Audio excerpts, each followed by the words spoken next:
Another place you use the change of base formula is when we graph logs of a different base.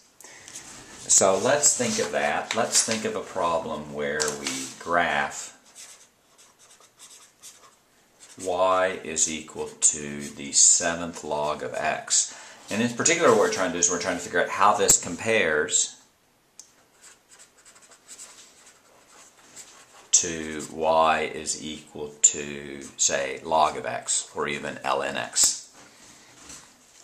So let's think about this. The first thing we do is we use the change of base formula. And remember, the key to the change of base formula is that the bth log of x is equal to the log of the argument over the log of the base, where this is log base 10. Or you could do with ln, log of base b with argument x is equal to ln x over ln b. So if we think about that, if we think about graphing y is equal to log 7 of x, we can simply rewrite this, and that's going to be y is equal to, let's use common logs here, that's log x over log 7, which we can just rewrite as 1 over log 7 times log x. Now let's look at this term here, the 1 divided by log 7. Well, log 7 is simply a number, right, that we can use on our calculator. So log 7 is equal to 0.845. So you have approximately 1 divided by 0.845. Let me go ahead and do that. Actually, let me do that without rounding. That's 1 divided by log 7.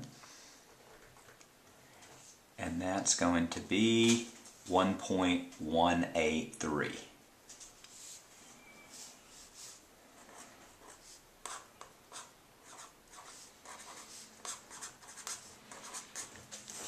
If you think then about what this does then, right, you know what log x looks like. If this is y is equal to log x, base 10, what does it happen when you multiply it by a number?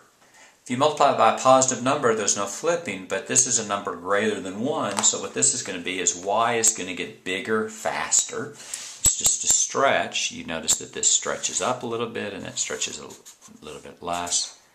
And that's going to be the difference between the 7th log of x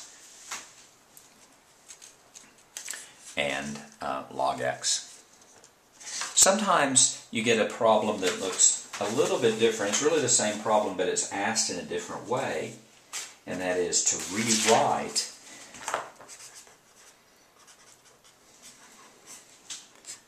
let's do the 11th log of 21. Actually, let's do the 11th log of x, rewrite it as, let's say, a natural log. So if you notice, this is really the same problem. The 11th log of x you can rewrite as ln x over ln 11, which you can rewrite 1 over ln 11 times ln x. This you can do on your calculator. Let's do that really quickly.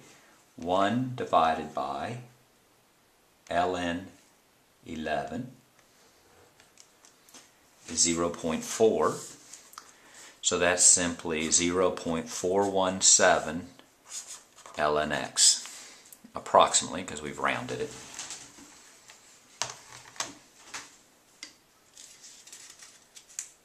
In other words, if we wanted to graph it, we would do the same thing, except for if we knew what ln x looks like, this is not a reflection any time because it's not a negative number, but it's between 0 and 1, so you can know what it looks like from there. Let's do this. Let's do one more problem. Let's do a graph of log, let's do 1/3 of y. 1/3 of x. Let's do 1/3 of x. So let's graph, let's scratch that. Let's graph y is equal to 1/3 log x. We haven't dealt with b's other than b's greater than 1, but this gives us an insight of what that would look like. let's rewrite this as log base 10. So that's log x over log 1/3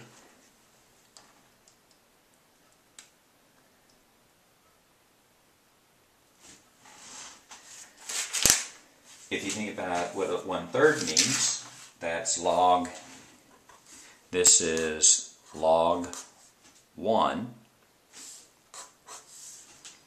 minus log 3 over log x.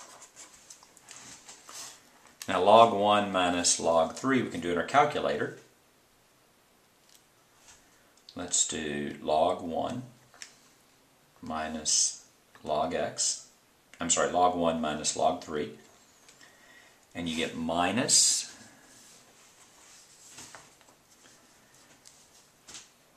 log x over minus 0.477. This looks a little messy, so let's bring out this out. This will be a negative 1 divided by 0.477 log x. Let's calculate this on our calculator. 1 divided by 0.477, and you get a minus about 2.1. Minus 2.1 log x. And now we see what a fractional base less than 1 looks like, right? If you have y is equal to log 1/3 x is the same as, approximately anyway, minus 2.1 log x. What does a log look like? A log looks like this, but this is going to be a negative, so it simply looks like this. And that's what your graph is going to look like. It turns out that having a base less than 1 is the same as having a negative a, which is just a reflection across the x-axis.